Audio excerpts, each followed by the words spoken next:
Welcome to HighRoad U. At the U, HighRoad Solution believes that modern learning is all about being multi-channel, multi-format, and user-centric. We are creating educational content based on the content you want. Be sure to check out our future program schedule by clicking the HighRoad U resources link in the important information box on the right-hand side of your screen. We are pleased to present today's webinar entitled Newsletters of the Future with Suzanne Carawan, Chief Marketing Officer of HighRoad Solution.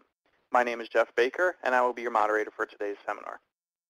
Today's presentation will last approximately 60 minutes and include a specific question and answer period at the end of the session. You may ask questions at any time via the web conference system simply by typing your question into the Q&A box on the right-hand side of your screen and then clicking the call out button or hitting enter on your keypad. These instructions will be repeated later in the program. If you have any technical questions during the event, please email support@highroadsolution.com. Today's webinar is being recorded, and all participant lines will be muted during the live program. Attendees of this live webinar presentation have also earned an ASAE CAE credit. Now, I'm pleased to introduce today's content leader, Suzanne Carawan. Having held global positions in the association, nonprofit, telecom, and event industries, Suzanne has had the joy of crafting the brand story for many companies and C-suite executives, providing the strategic marketing plan and overseeing the execution of digital, event, content, and channel marketing programs. As an expert in branding and go-to-market strategies, Suzanne has launched dozens of products and programs and brought several companies to market. An active participant, member, and volunteer, Suzanne is a member of the American Society of Association Executives and serves on their meetings and exposition council. And with that, I'd like to turn the floor over to Suzanne. All right, thanks, Jeff. Thanks, everybody, for joining us today. We're going to talk about a pretty exciting topic that we are seeing get rave reviews. We've presented this in a couple different formats over the last couple of months, and it never fails to really start getting people, if nothing else, starting to pique their interest and start maybe giving a little hope that there's a different way that they could be going about handling something that's become an age-old classic in the association communications community, which is the newsletter. So let's go ahead and dive in. So I resurrected this slide from a previous presentation I did during our HighRoad U webinar series this past fall because I'm just such a fan of this visual. So I think you can all agree that we've been using the Captain Caveman approach, being kind of the same thing for the last pretty much 10 years.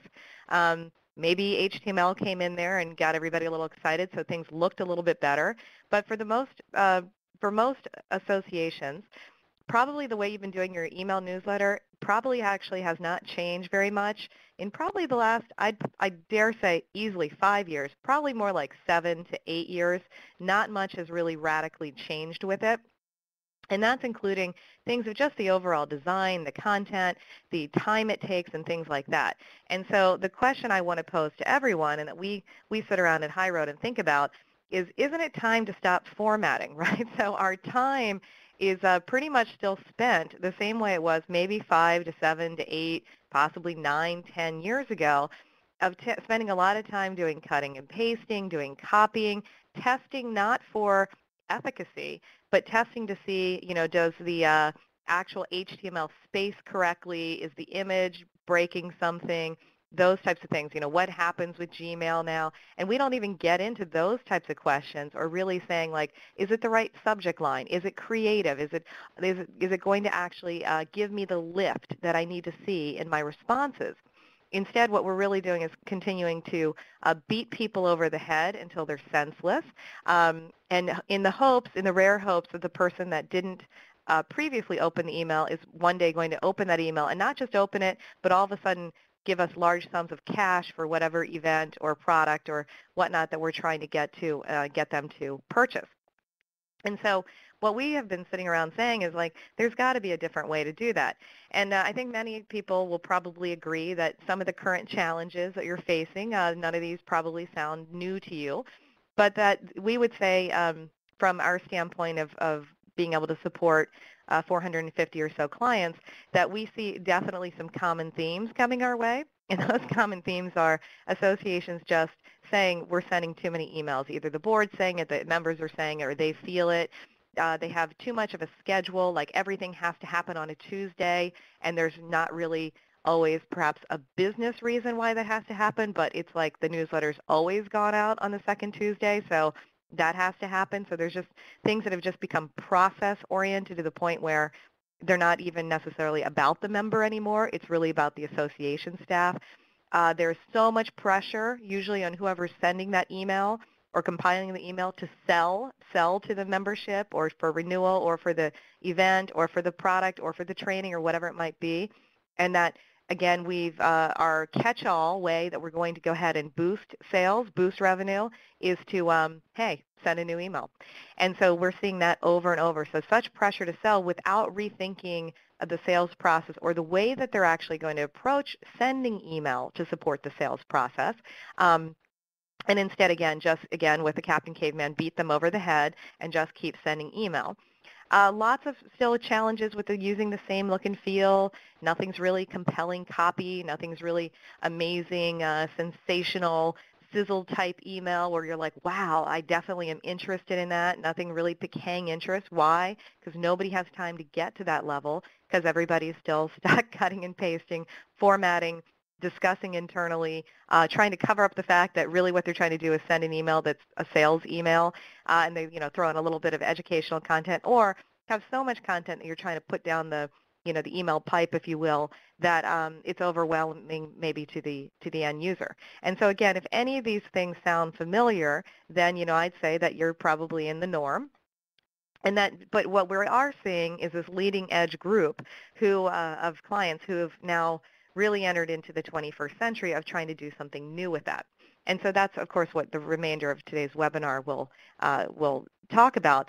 But I just wanted to put up one slide just to give you the bullets about what, in the world of like email marketing as a whole, if you were to go out and say, go to a email design conference or go to an email marketing focused conference that is inclusive of different industries, what you'd also hear is that there's all sorts of stuff going on in that world that usually associations unfortunately don't get to do, again, because of the time restraints of being able to get to this next level. And that next level looks like your time is actually spent being creative. It's spent doing A/B split testing. It's time spent looking at subject lines, looking at, is this the right image that will resonate with this particular target market. It's being able to have the time to really do segmentation, or really being able to do things like, kind of delightful campaigns is what you call them, like anniversary campaigns where that member receives an automated email saying, thank you for becoming a member, or thank you for celebrating, you've been a member for 3 years type of an idea, or happy birthday messages, or whatever those kind of surprise and delight email campaigns could be. They seem like pie in the sky to most associations because they don't have the time to get there when they're completely, their schedule is dictated by, sending out that newsletter on Tuesday, come anything that has to go out. There's also not a lot of time to really get strategic and step back and look at the email campaign from a whole. So if you look at other groups, they'll actually step back and say, well, let's look at the overall email campaign in isolation to say, what is our click-through rates, what's our open rates, things like that, and what else could we be doing for integration, for automation, and whatnot. But also, how is that email campaign actually situated and hooked in to the rest of the ways that we're trying to move a user through kind of their buying process or their joining process or their registration process or just their value add process. So there hasn't been a lot of time where people are saying, somehow email is kind of this put in the corner in isolation and not spoken about in context a lot of times with the overall website or banner ad campaigns or landing pages or social or webinars or events, etc. And really we're in a world now where those digital communications can be, for sure, and really should be connected so that we have one whole stream of activity of how we want to handle a particular member or a non-member and move them down some sort of process. And that's called life cycle messaging. And it's also called like how we can do this experiential journey. And you're going to see that type of thinking come more and more and more into the fray in the association community. The other piece that we really talk about here at HighRoad is that associations, we are integrators by nature. We want to be able to see that all of these systems that you've been putting in place for the last decade plus, big, expensive, um, time-intensive, data-rich kind of systems. And I'm talking about your association management system, maybe your donor management system. Maybe you actually have upgraded and you now have the hip new term of the engagement management system, your content management system, your blogs, all of these kinds of engines that you have out there that are holding content, assets, and member data and non-member data, customer data, if you will. We would like to see all of those being better utilized so you can use what you've already got, right? So finally, really seeing how you can get a better return on investment of these systems that you have in place, and again, putting them together so you don't have to cut and paste and format and copy and all that. So we want to be able to see now a shift, and this is what our whole 2014, I'm laying it out there for you. Here at HighRoad, we are absolutely on a mission to shift the time that's currently spent in newsletter development, in email development, and shift it so that we can get some of that redundant task list and some of that low value, low thinking task, get that automated so we can free you up to do these things that we're talking about, to get strategic, to get testing, to get creative, and to really, again, have better impact at the end of the day with getting people to do what you're trying to get them to do, because that's what that social marketing aspect that we're all in it to win it, to get them to be happier members, more engaged, etc. So how are we going to go back? How are we going to go about that then in 2014? And we call this, we've coined this term, the CIA method. So the three ways we're looking at really being able to make impact with our clients is to do consolidation. So meaning this solves the problems of we have all of these emails happening. We can only have 3 emails a week, and it has to be on a Monday, a Thursday, and a Friday. We can never send on Saturday. We can't send on Tuesday at 7 p.m. because no one's in the office. But we have 15 different newsletters, that type of an idea. To be able to consolidate that into a format so that you don't have 15 different newsletters, you don't have all of these constraints on you. So we encapsulate all of that under the idea of consolidation. The I in the CIA method is to integrate. Again, use what you got. Let's do a better job of using the systems we already have in place, and again, stop with the redundancy. Okay, so that's a lot more than just links, list management syncing. That's old school. This is true integration between these systems on a higher level, and that's what we're going to talk about. And the third one of the CIA is to automate. Okay, you want to be able to go and have these things happening without you. That's a thought, right? So our whole thing for 2014 is about live your life. And that is understanding from not just the staff side of things that you need to have time that's now freed up so you can do higher value tasks. So you have better professional development. 2, you're actually serving your association in a better way. 3, you're staying revitalized and energized and excited. And 4, you get to do something new and better serve your community. Hopefully that's probably why you wanted to be within an association staff position anyway. On the other side, though, we want to also make sure your members are going to be able to live their life. And I'll say members loosely. I also mean non-members, donors, constituents, whatever you call your target markets, because we want them to be able to communicate with you on their time as well. Okay, and so that part of live your life is also a key piece of that. And because it's a CIA method, I'm doing a little tongue-in-cheek by saying the tracking is inherent in the name, right? So we want to be able to consolidate, integrate, and automate, always within, of course, the framework of being able to measure this so that we can get a positive feedback loop so we can understand how we can improve and further tweak, right? So everything is testing, experimenting, improving, testing, experimenting, improving. Okay, so one quick second to take a little bit of a timeout on theory before we just jump to pushing buttons and how our clients are now doing this, right? So instead of just, again, hitting send button and Captain Caveman style, we want to say, let's hold on a second. Let's just take a quick 5 minutes out to think about the right buttons to push because they have changed. They have definitely changed now in the last couple of years. And what's really changed is what we call the tripod principles of modern marketing, which is everything has become multi-channel, multi-touch point, and user-centric. And we talk about this in a good amount of depth, more than like top 5 reasons. We actually are realizing that people want to get a little deep with us now. People are getting a little tired of everything being so superficial and so thin and shallow, and they'd like to actually spend a little bit more time getting into a topic. So we actually put together, it's about a 10-page read, a 10-page kind of a white paper on these topics. You can get that on our website. There's no registration or anything, just download it. But it really does talk about these theories behind it.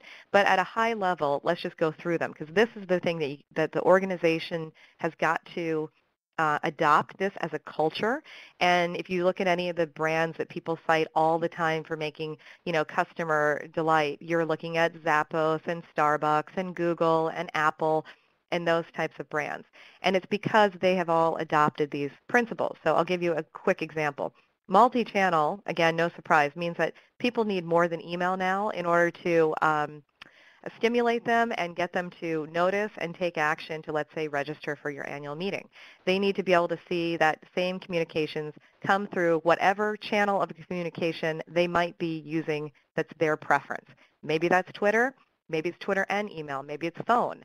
Maybe it's still direct mail. Maybe it is the website. Maybe it's, they're using Google search to find it. Whatever those channels are, we need to be out there so that they can find us on their time when they decide to.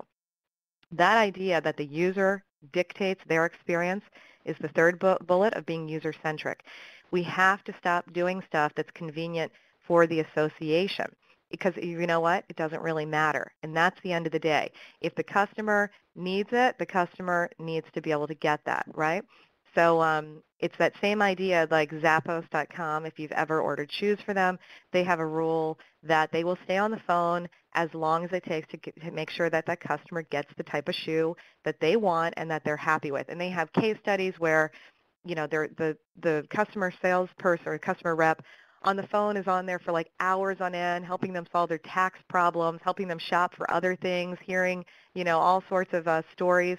But they have such customer loyalty that organization has said, you know what, we're not going to worry about making every call only 7 minutes or something like that as a cost-effective measure. What we're going to do is make sure we're actually providing happiness. That's a big organizational shift that you've seen come through the corporate world and is now coming really into the association world. Now you might say, well, we've always been member-centric. That's nothing new.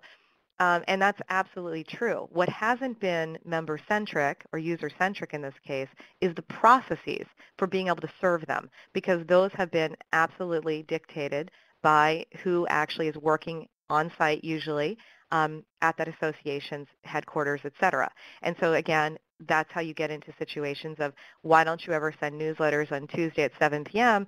Well, in the off chance that someone might call in, we only send emails during hours where we have staff, on site, things like that. So that movement to say we've got to actually upend some of our organizational processes to fit now the lifestyle of our members, because that's who matters. That's kind of a eye-opening, jaw-dropping experience. So for example, back to newsletters, it could be, if you're really looking at the analytics of your newsletter, if we sat down and did a digital communications audit with you, we would sit down and say, let's actually look, when are these people opening their email? And also, who are the people who aren't opening the email? And maybe we should do some test marketing into them, because maybe they'd be more likely to open it at Tuesday at 7 p.m. because during the day, your association, hate to break it to you, not really the top of the mind as to what emails to open. Things like that. So are we almost self-selecting out as an association by not providing more choice and more availability to our target markets? Last point here, multi-touch point, means that people nowadays, a little overwhelmed with information, not a lot of time, a lot of stimulation, and a whole lot going on very quickly. They need multiple touch points, multiple times where you're actually in kind of their face, in a way that suits them, to be able to get them to move to the actual buying process or the engagement process, et cetera, whatever activity you're trying to get them to take. That's called multi-touch point marketing. So that is actually now radically changing the ways that organizations are doing things like event marketing, are doing things like membership renewal, are doing things like, instead of just saying, hey, boom, here's your 3-step process for renewal, or even for joining, or even for we're going to send you one email for registration at early bird, and then one email when early bird's about to end, and then one email that's like everything about know before you go. No, that's completely getting broken up, and people are saying, let's actually send more emails for those things that actually have a story to tell over a longer time frame. So that type of multi-touch point is also coming very much into style, and it's really interesting what organizations are doing with that. We have some other webinars with that, and we are going to continue to see that as we develop those stories with our clients. But let's get on and move forward and talk about this other last thing of the modern newsletter and where this is going. So once we understand, and that's why I took my time out for theory there, once we understand that we have to be multi-touch point, multi-channel, and user-centric, and we've got to change a bunch of stuff, that and what we need to be able to do is have a good amount of content to be able to market to people. We also realize when it becomes on their terms as to when they're dictating what content they want, when they want it, what they want to do, they're on the move, they're using tablets, they're using their smartphone, they're at their desk, they're on planes, everything in the world. We understand that we're human on the staff level, and we can't possibly do this anymore with just human touch, right?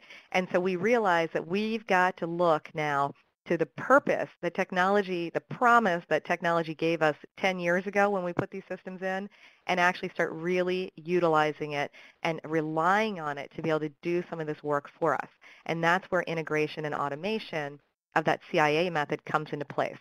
So what you're looking at here is a slide showing you the idea that at the end of the day, all of this content, for the most part, you have that you're going to put into newsletters, you probably have elsewhere. You probably have it on a blog site, in social media, within your content management system of a website, within maybe your event management system if you're using a different platform for registration in that website, and there's content there. Even your mobile app, you probably have a content management sitting behind that piece of it. And of course, wherever you keep your member data, your constituent data or data places, research data, whatever it might be, all of these databases that are out there can now be accessed and pulled from to help to automatically populate some sort of newsletter. And so now we're going to really talk about this method of putting this together and getting you out of the way, right? So now the creativity becomes in setting up the framework instead of every time doing a one-off newsletter into the same template. Okay, this is a kind of a big shift here, but this is where the integration automation really come in. And so what we're going to talk about now is how do you get out of the way and what that's going to mean to your organization. But let this slide just kind of burn into your mind for a second. So know that the way we think about the landscape when at HighRoad, when we come in and we look at this, we're looking at your digital landscape is what we call it, where all your data is, where are the databases, where's your people data, if you will, and how can we effectively put that together to automate the process and completely send that out so you're not involved, okay, and that people are getting what they want, hitting all of the things we just talked about, multi-channel, multi-touch point, user-centric. All right, so the needed elements of the future to really get to this point of where we can have the consolidated, integrated, automated email is as follows. Element number one, we need to start really talking in depth and designing, and this again is where that creativity is going to come in. This is where the mashup between marketing and the technologists are going to come in, the communications people, the event people, your topic people. All of that needs to come and mash up into creating for you, for your organization, what is the ultimate preference center. Now, if you're not familiar with preference center, this is a term that comes out of the content marketing, email marketing world. And what it really means is it's like a very blinged out profile that's going to allow the user to be able to connote to you what they care about. That's really at the end of the day what it is. If you want to think of it, about it as really an extension of the overall member, donor, student profile, no problem. It's all kind of part of the same thing. What it's going to do, though, is going to allow you to give all of these opt-in, opt-out types of preferences and go beyond what people normally think of. So typically in the past, now as a law, you of course have to allow people to opt out of your communications and whatnot. But so a lot of times associations will have, yes, I can opt out, or I can subscribe or unsubscribe, and that's about the level that it goes to. What we need to do now is really get in depth and allow these members, whoever our target market is, to give us the data that they want to give us, okay, and not be scared to ask them for it. So meaning it's the other kind of breakthrough. It's like most associations very hesitant to survey. You know, they think, oh, we don't want to survey. That seems like painful. We can only ask 3 questions. We can't do this. We can't do that. There's like a million reasons why you can't. But again, in the world of user-centric, multi-channel, multi-touch point, that's actually frowned upon, really frowned upon. Like if you are Zappos and you're not surveying, people would say, what is wrong with you? Because it's all about the survey. It's all about getting constant feedback as much as you possibly can, as often as you can from your actual customer base. That's how product development is now done. That's how things are changed, processes are changed, et cetera. You know, they're letting the customer dictate the flavor choices of the next, drink, whatever it might be. That's now the way that the world is kind of working because we have so much feedback that we can get easily through technology means, so social and blogs and emails back and all that stuff, and you want to do it. So the idea is you want the phone ring, you want members talking to you, you want to see your social networks blowing up, you want to see all that happening, and you got to help stimulate that conversation. So one of the best ways to do it is to put out a preference center that gives them more options. Now you happen to be seeing one from Rotary International. They're international, so they're actually making sure that they're asking this particular member, whoever's looking at this, what language do you want to receive your communications in? Might seem obvious, but making sure that they can choose the correct language. Maybe they're an expat. They really want to get their native language and they're somewhere else, whatever it might be. They also have lots of different types of newsletters, if you notice, or you can think of it as different types of topics. So they're really saying, what are you actually interested in having put to you, right? So about like 7 years ago, people were designing on their content management system, kind of like your own personal content page, right, based on your preferences and what you were interested in. It's like doing that now, but what they're doing is you can now dictate that, and you're going to get information pulled in from a variety of sources, but delivered to you through email, right? And if you think about email, just as a side note, the nature of email has changed too. People now look to email to trigger them as to what's happening elsewhere in the world. So if you think of it, you might not log in every day to see what's going on with Twitter or LinkedIn, or what's happening over on SlideShare, or what's happening over on CNN or whatever. You're using email that's coming to you telling you what you've missed. So-and-so got a new job, so-and-so is connected to whom, and you're looking now to email to trigger you to go elsewhere. Because of social, the idea of email is a little bit changed for us, and that's good for us. That's really actually good when we can compile all that content together and deliver one value-add trigger system to our members. So they don't have to go and look into their private social network and go to the website and go to LinkedIn and go to your group, and they can combine it into one place that's updating them. Concierge level service. So big preference centers now really do, again, get more in depth. You could ask anything. You could ask, what kind of device do you want to have this delivered on? Now, it shouldn't matter. We'll talk about that in a second, but you could ask that and get some feedback. You could ask, what the zip code, maybe you already have it, et cetera, et cetera. Sending time preferences, how often do you want to get our newsletter? What role, you can see they're asking here, what role are you, and whatnot. You can also then type in or add in all of your things about your taxonomy within your website. And I think I have another slide on that. But topics that they're interested in. Again, and the whole idea here is we're moving from this individual level, right, we're moving from kind of this mass market into an individual level, specific data points. So you can say, look, we're going to send a newsletter that you want, when you want it, that has the content you want, right, and that they're dictating it. So you can see already that probably if we're going to do that, it's going to allow them to have a higher open rate.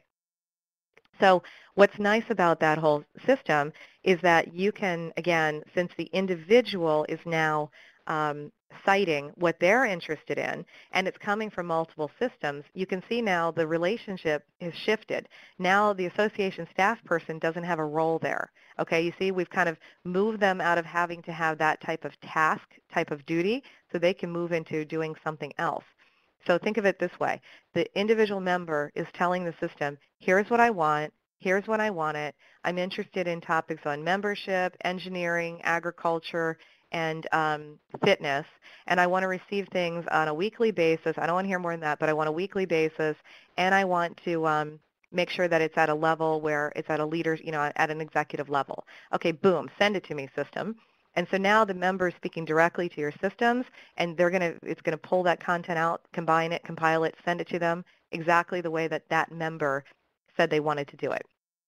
Now, you notice there's no staff involvement there. It also means, on the other hand, that the marketing of this service, the marketing of this benefit, has also shifted. So now, instead of the organization constantly having to spend all their time compiling these newsletters that maybe only 17% of the people want and or get, instead they can be spending time marketing the benefit of, hey, have you updated your preference center? Hey, do you understand what this preference center is allowing you to get, et cetera, et cetera. So that's opening up some new doors as well, where you're actually marketing the process, or you're marketing what the member can do, okay? Different type of marketing. So instead of saying, hey, use our private network, hey, use our, come to our event, hey, do this, you're saying, hey, you know what, do you know you can have the power to opt in to design your own experience with us? Well, here's the way you can do that.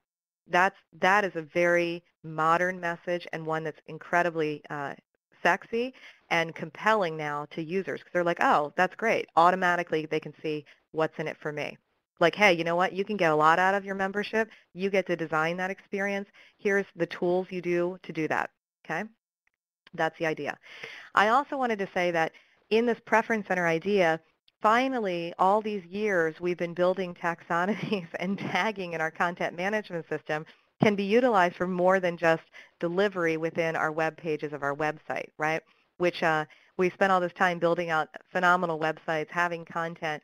And again, the misnomer typically is that, how do people come to your association website? It probably, I'm just guessing, is not like the first thing they look at on a daily basis. They probably have to take the time to go to your website. And usually they're only doing that for probably a specific reason, and or because they've been triggered by something else, typically your newsletter that has a link in it that goes back to the website. But do you see the fallacy in this premise? So the typical way is you compile a newsletter based on what the association wants all members to know and do, and then you give them content with links to it. And again, only a tiny percent of the population might even be interested in the content you picked out with that link. That's driving them back to the website, where you're hoping to cross-sell, upsell them, and get them more engaged in the website. Do you see how that's going to be a little bit of a problem?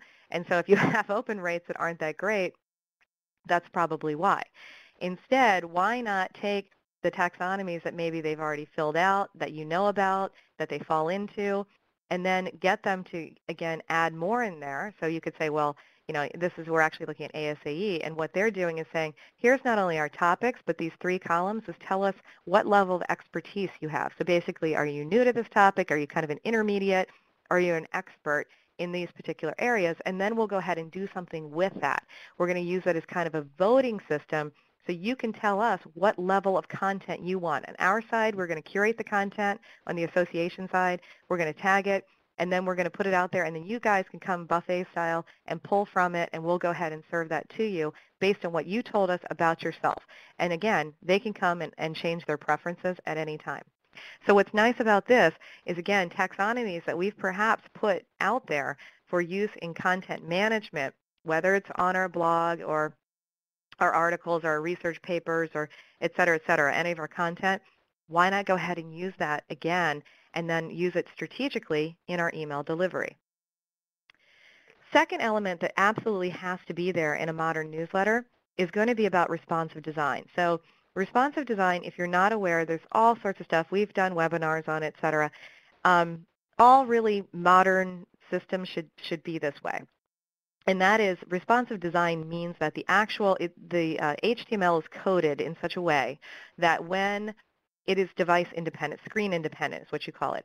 So it's actually it's different than mobile optimized. This actually means that depending on what device is consuming your content, is actually going to display it to you, the format will actually dynamically change to best fit that particular device. So for example, here comes my email newsletter. and I'm looking at it. I have an iPhone. I look at my iPhone. It will reformat to look great on my iPhone. I pull it out on my iPad. It reformats to the iPad. I pull it up on my desktop. Boom, it reformats to that. So it's an actual way of coding the email template, which is new. The thing about responsive design is that it becomes a little bit more difficult to just constantly be reformatting and things the way we've normally done it, because you will mess up the code behind it and it won't format correctly on different devices. So what you want to do is make sure that, again, your templates are updated and they're going to be able to be used in a way that you can't, that your staff, again, can't tamper with it, and we're not just adding more fuel to the fire of time waste, right? So we want to make sure we're not doing that. But at the same time, you cannot go into 2014 and still have emails that require people to have to scroll to the right or left. Scrolling down now used to be such a no-no on website design. Absolute okay on devices now. You know, it's embraced the scroll. That's what people, there's a whole hashtag on that. Okay to scroll down or up, not okay left or right. So if you're not using responsive design in your modern email newsletters, it right there tells you you don't understand user centricity. Okay, first thing I would look at, because again, your members are on the go, unless they're like the 3% of the population that don't have smartphones and they don't live anywhere where there are cell phone towers.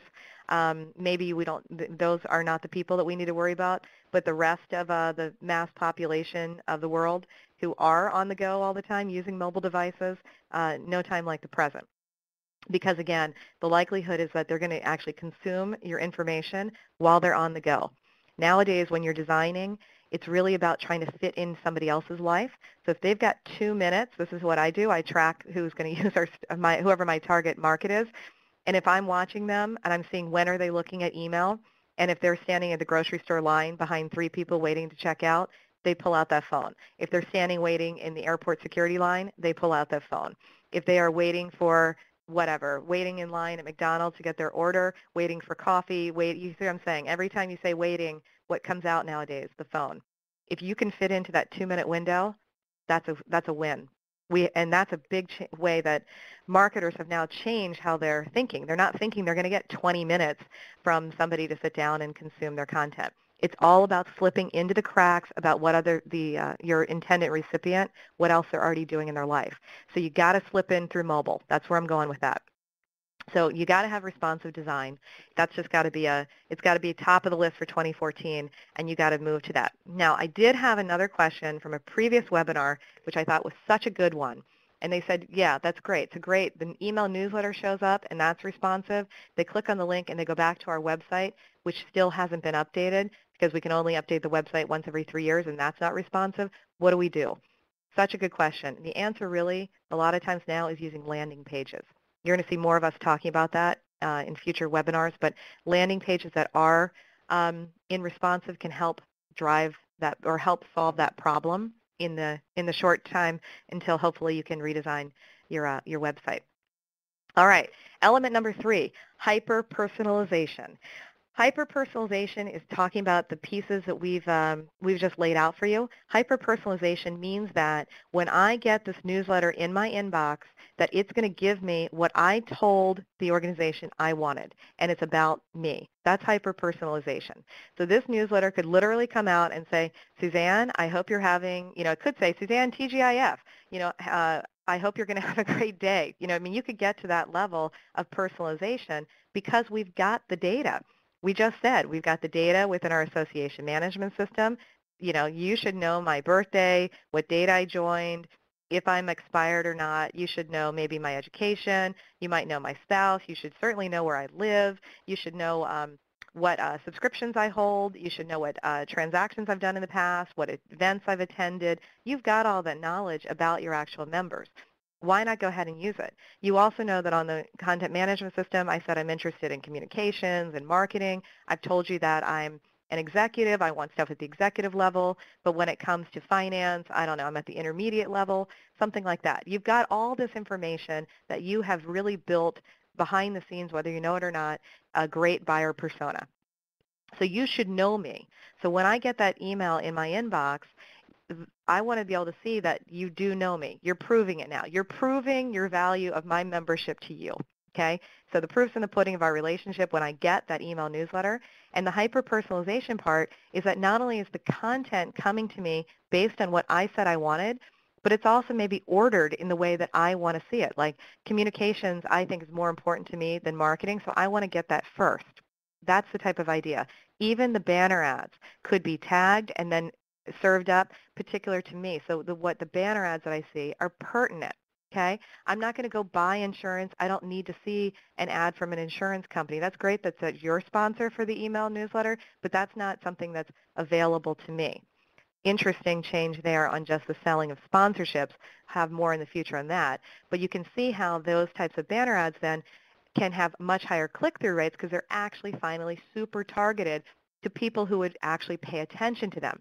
And if I start to build trust in this hyper-personalized newsletter that I know that I've dictated, the content that's in there, the order, et cetera, I'm going to spend more time looking at banner ads, looking at the content, and I'm going to have an expectation that when this thing arrives in my inbox, oh, look, it's, in this case, Associations Now Plus. Oh, I'm actually going to read this thing because I designed it. Okay, so it has more merit to me than if you're just pushing your own, sales process, your own products to me. So hyper-personalization, again, is the fact that you've created something that the user has designed, that they want, and they've asked for, and you're delivering on it. So the fourth element is educational sales is how I'm going to phrase that, which is to say that I was saying that, the relationship now is between the member and the systems, but, most associations, that still horrifies them, let's be honest, because they're like, well, what if we need to put something in front of them that they didn't even know they knew, and they're not going to opt into getting information on, other kinds of educational maybe offerings, et cetera. So in most newsletters of the future, there are still places in spots, if you will, cell blocks in the actual newsletter where the association can put in their own information. But you notice it's not at the top, and it's done in a very soft sell manner, and it's also all value add and still targeted to this particular person. So they're not going to show me publications that I'd have like no interest in, that don't even match at all any of the set of possibilities.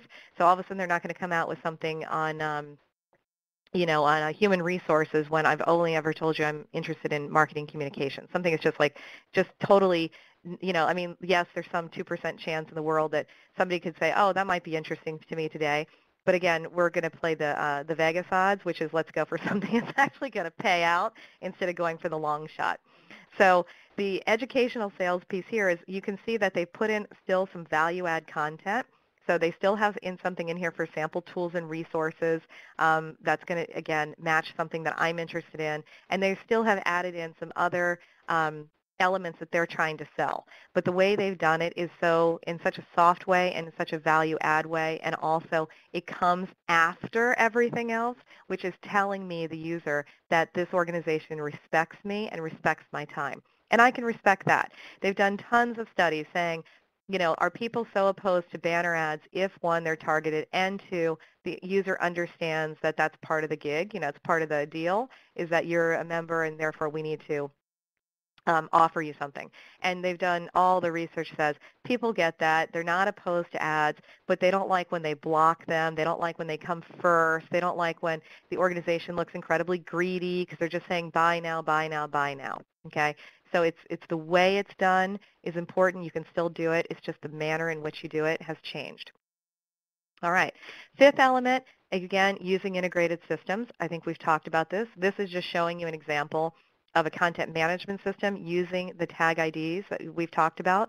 So what we can do now in our email systems and in our integrations is we can actually do kind of a matching between perhaps the tag ID of a taxonomy item, like a topic code, something like that, to also the tag ID that's also used in the content management system, to then maybe the tag ID that's used in the blog system, to then the tag ID that's used in maybe social media in some way, et cetera. We match up all those tags. We can integrate them in, dynamically pull that content, and put it into the actual newsletter.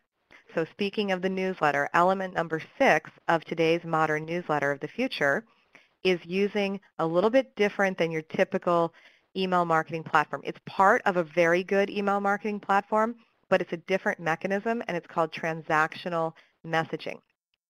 So within the services that we provide, we also we have kind of our regular email delivery platform, and then we use a transactional platform that has some other benefits to it.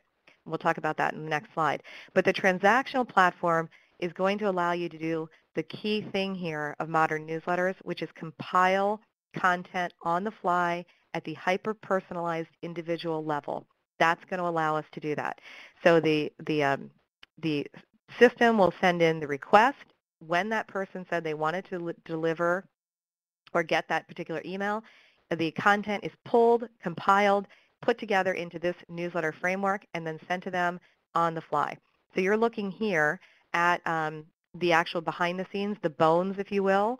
So if I was to say I want to do a preview of Associations Now Plus, which is this newsletter of the future, and if I was to preview it, this is what I would see. Now you notice that's going to be hard for those email marketers of us that love the preview and love to see how things constantly lay out, and because you're checking for formatting and you're so used to that, those days are gone, because if I look at preview, this is all I'm going to see, okay? This is using what's called the Smarty Tag framework. It's a PHP, part of the PHP framework, and what it's doing is pulling in actual tags that are dictating, go pull that content by this particular tag number, order it by this, show the read now, read more button. You can put in loop logic, so you could say, show this piece of content if on their member record it said that they did go to annual meeting last year, and show them this particular, maybe banner ad, maybe for the upcoming meeting. That's brilliant. Maybe they could show something else, like it's like that people that like this also like that type of an idea. So you can put all sorts of loop logic within here. You can put all sorts of different ways of putting in content, and then the styles are in here as well, okay? So that's all you're going to see, because you've put the logic into the email newsletter, and now it's time to put it together and let it rip, basically. So we've put those together, and I was just, last couple notes in transactional. It's a different network send structure. It allows for massive volume, still has the same, huge high deliverability. But again, it allows these things to be put together on the fly is really the take-home message. And then, of course, it's going to be fully automated, and it's going to be delivered to that user based on what they said. So they said, I want to receive this in ASAE's Associations Now Plus newsletter. You can say, I want to get it on a weekly basis, a monthly basis, I think, or as a quarterly, I believe. So you can schedule those things. So it will then, the system is just running and pulling that content when it needs to and sending out those newsletters. Okay, ASAE is not involved in that piece of it other than putting in that kind of educational sales, soft sell piece. All right, so when we put all that together and we're going to put it in action, right, it's all about showing you the money of how that thing actually works and lays out. So here's an example of Associations Now Plus, and by the way, if you are an ASA member, please, please, please take advantage of this. Go into your member profile. You can see the taxonomy I just showed you. Check off your different boxes. Make sure you're signed up for Associations Now Plus and really experience this, because this is a great benefit. So if I'm member number 1, I might get my newsletter that's dynamically compiled, and you can see that meetings and events and those pieces of content are going to show to me. All right. Then I'm going to get my whole list of my education publications that we just talked about. But member number 2, who said that they were interested in leadership at a different level, maybe at a new level, and that's the topics they're most interested in getting first, well, they're going to get a newsletter, again, that's custom crafted to them, hyper-personalized, showing them leadership, et cetera. Okay? So again, once you get it, you look at this and you go, well, wow, okay, but it's all the behind-the-scenes work that's been happening, and then now is just dynamically going, and the staff is not having to interfere. And again, they're going to have a different list of their education publications. It's, of course, responsive, so putting in that element that we talked about that you need to have. So I'm going to be able to read it no matter what device I'm on. You can notice even like the buttons change and things like that, so that they're thumb-friendly, if you will, so if I'm on tablets and whatnot. And at the end of the day, when you put all that together, and I've used my CIA method of consolidate, integrate, and automate, you can see that I'm going to end up resulting in having higher email analytics. Okay, so again, it shouldn't come as a surprise, and this is, I want to be really clear in saying these aren't ASAE's analytics. They're actually another one of our clients, but this is what they've seen by using this platform. Associations Now Plus just hasn't been out long enough to be able to pull the analytics to be able to see, because it's a new, I think they launched it in November. But we'll be able to circle back and look at that a little bit later on in 2014. But one of our other clients, this is the types of results they're getting. Look at that open rate, almost 44%.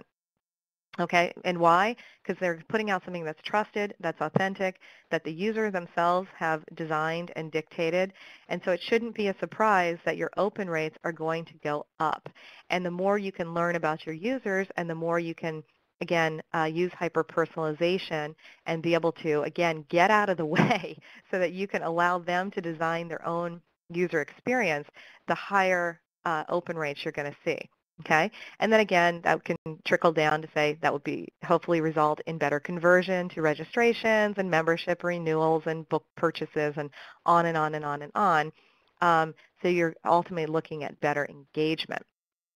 So what's nice about this is, again, the staff time that's been saved is incredible. Okay, so you're at the end of the day putting together something that's higher value to the member, or to whoever is receiving this, that has saved your staff a whole lot of time, that your time can then be reallocated into higher value tasks about having conversations about like, what else could we do in our Smarty Tag framework, to put new logic loops in there or something to be able to really put in something that's of more value to them. Couldn't we put in something to say, hey, a little message that says like, hey, we notice you're not taking advantage of the fact that you just moved and you're 25 miles within a chapter and maybe you should do so.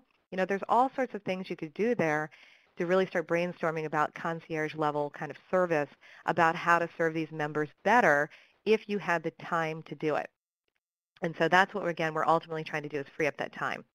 So just in summary, 21st century, the 2014 way of doing this, right, is going to be the multi-channel, multi-touchpoint, user-centric method. Again, there is that white paper on our website. Highly encourage you to download it. It does have this ASE, Associations Now case study in it as well. And then remembering our CIA method: consolidate, integrate, and automate. This is really kind of what we're seeing now.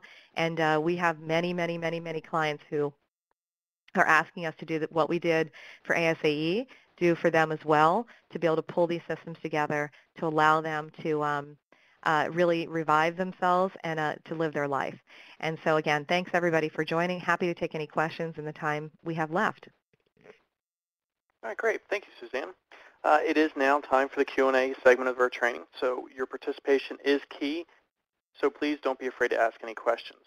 You may ask the question by utilizing the web conferencing system by typing it into the Q&A box on the lower right-hand side of your screen and then clicking the call-out button or hitting enter on your keypad. As you are typing those in, just a brief reminder that HighRoad Solution is an ASAE, CAE approved provider for educational content. With your participation in today's live presentation, you have earned a CAE credit. To be accounted for, please enter your first and last name into the Q&A box to ensure that we can account for your participation. All right, and also just a note, Suzanne, I did put the white paper in the important information box in the top right-hand corner as well, so they can link to it directly from there. Oh, thank you.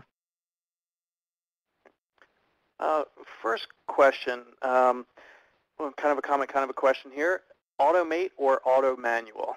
You can't always simply set it and forget it.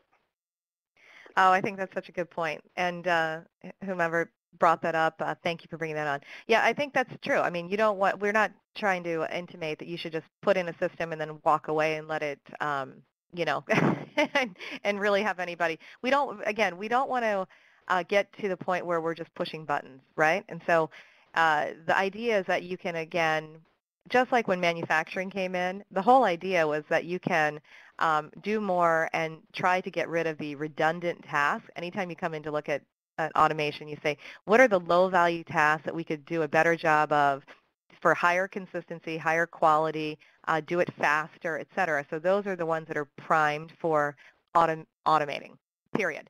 So that would be things like list management, the cutting and pasting. We talked about formatting for sure, the constant testing of it, on different browser platforms. If we can get a good template, then we don't have to do that. That stuff can be automated and truly set it and forget it.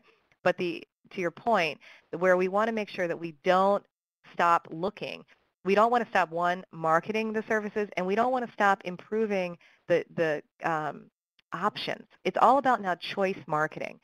Are we giving the membership, are we giving them the right choices that are really truly of interest, and are we sunsetting? That is, are we getting rid of things that they no longer care about? And that's okay too.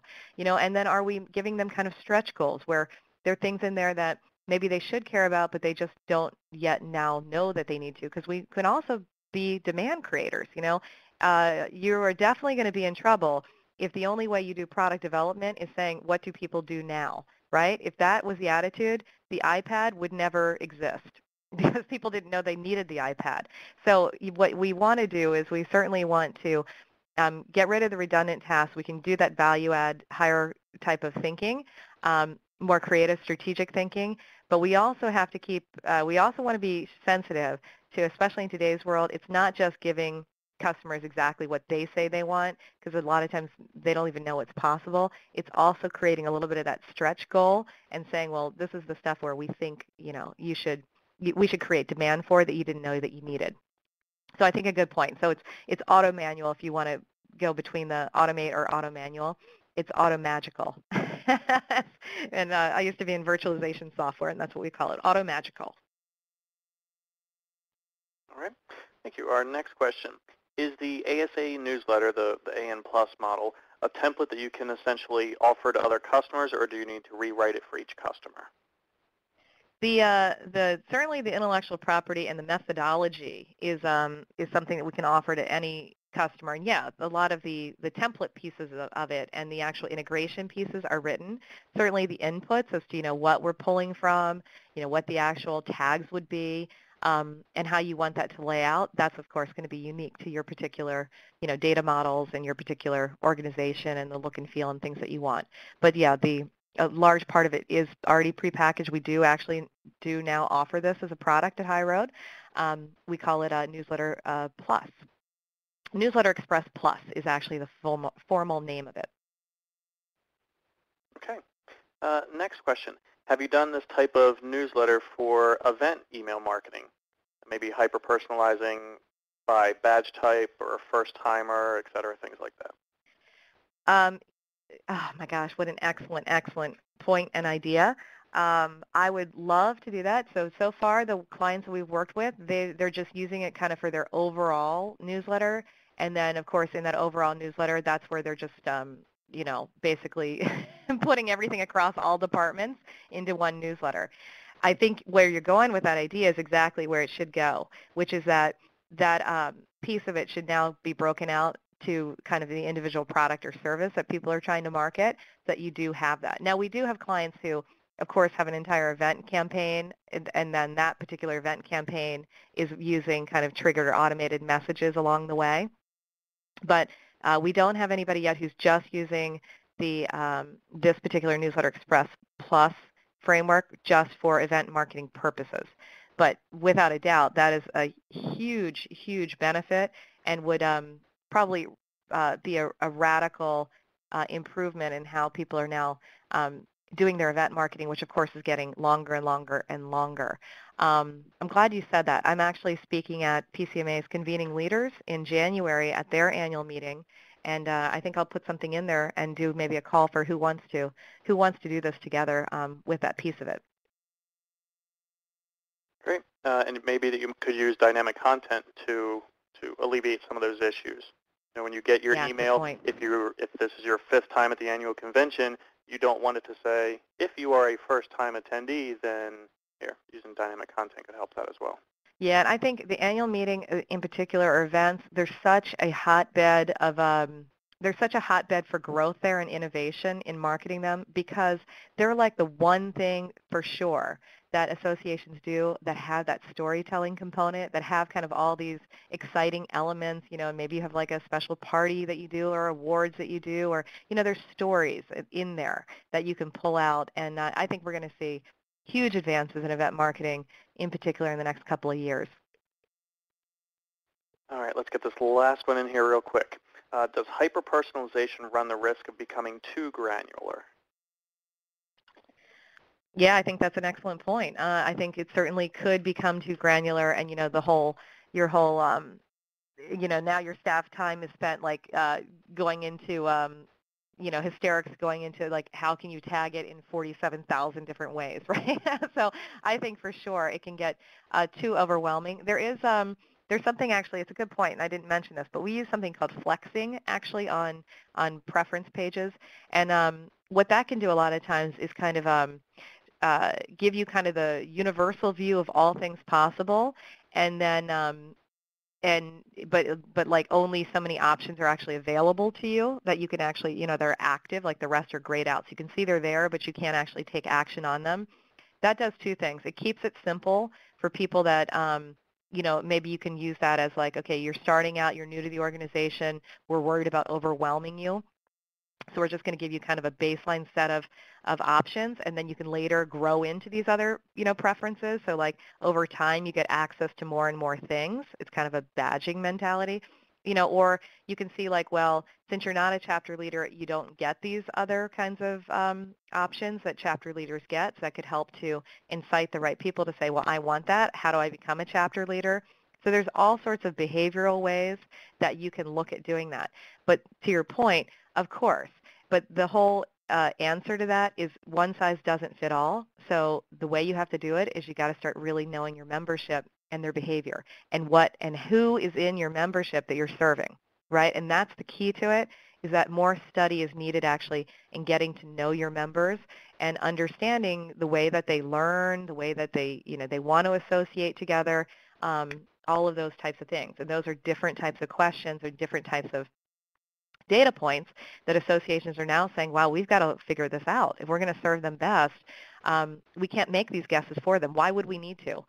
Why don't we just ask them, right? That's a big shift to saying, hey, why don't we just ask them, about those types of things. And again, just as a consumer, you're going to see that more and more and more and more for people, and they're going to ask you, like, okay, well, how do you learn best? Which modality do you want? Do you want to be at home? Do you want to be live? Do you want to be here? All of those types of things are going to become more and more prevalent, where we're understanding people more holistically and then grouping like-minded and like kind of structured people together. That's a big shift as well. All right. And thank you, everyone, for your participation in today's webinar, Newsletter of the Future. Special thank you to our speaker, Suzanne Carawan. In order to meet your educational content needs, we need to know what you think. Please take a moment and complete the short survey located in the important information box on the top right-hand side of your screen. If you have any additional questions or comments, please email us at support@highroadsolution.com. Today's session was recorded. You will receive an email within the next few days with a link to the webinar recording. Today's webinar is copyrighted by HighRoad Solution with all rights reserved.